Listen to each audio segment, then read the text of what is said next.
আমি এখানে গাড়ি নিয়ে আসছি, পার্কিং নাকি 100 টাকা দিতে হবে, আবার 3 ঘন্টা গেলে আবার 100 টাকা দিতে হবে। এটা কোন ধরনের ব্যবসা? এটা শুধু বাংলাদেশে না, এটা তো সব দেশেই তো পার্কিং সিস্টেম আছে। বাংলাদেশে বিভিন্ন এয়ারপোর্টেই তো পার্কিং এর ব্যবস্থা আছে। আমি বলছি যে বাংলাদেশেই অবস্থা, অন্যান্য দেশে এর অবস্থা নাই।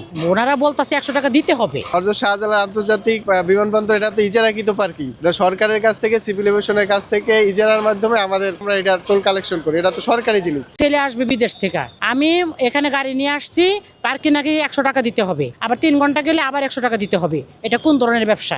এয়ারপোর্ট তো এটা আমাদের বাংলাদেশের মানুষ না আমরা। ওনারা বলছে এটাই নাকি নিয়ম সব। আমি নাকি এয়ারপোর্টে অন্য এয়ারপোর্টে গেছি নাকি জিজ্ঞেস করে আমাকে। আমি গেছি, আমি সব এয়ারপোর্টেই গেছি। আমি বলছি যে বাংলাদেশেই অবস্থা, অন্যান্য দেশে এর অবস্থা নাই। ঘুরছি, ইনশাল্লাহ ঘুরতাম নাকি লেগে। ওনারা বলতেছে 100 টাকা দিতে হবে, 100 টাকা দিতে হবে নাকি তাদের রুলস। কোম্পানি ইজারা নিচ্ছে, পরে আমরা এটা টোল কালেকশন করি। এটা তো সরকারি জিনিস। এখন উনি প্রশ্ন করতেছে যে সরকারি জায়গায় কেন টোল নেবে। এই প্রশ্ন তো আমারে বললে কাজ হবে না। এটা তো সরকারি লিজ। আমাদের সাইনবোর্ড দেওয়া আছে, টিকিটে সবকিছু লেখা আছে। তো সমস্যা কি? সরকারি সব জিনিসই তো সব জায়গায় তো লিজ আছে। সরকারি রাস্তায় লিজ আছে, সরকারি ব্রিজে টোল আছে। তাইলে এখানে সমস্যা কি? আমাদের সার্ভিস তো এখানে পার্কিং সব। এটা শুধু বাংলাদেশে না, এটা তো সব দেশেই তো পার্কিং সিস্টেম আছে। বাংলাদেশে বিভিন্ন এয়ারপোর্টেই তো পার্কিং এর ব্যবস্থা আছে। আর ফির মাধ্যমেই রাখতে হবে। উনি বলতে চাচ্ছে যে সরকারি জায়গায় কেন ইজারা দিতে হবে, পার্কিং ফি কেন দিতে হবে। ওনার প্রশ্ন ছিল এটা। আমরা তো বললাম তো এটা সরকারের কাছ থেকে ইজারা নেওয়া। সরকারি জিনিস সরকার যদি ইজারা দেয় তাহলে আমরা টোল নিতে বাধ্য।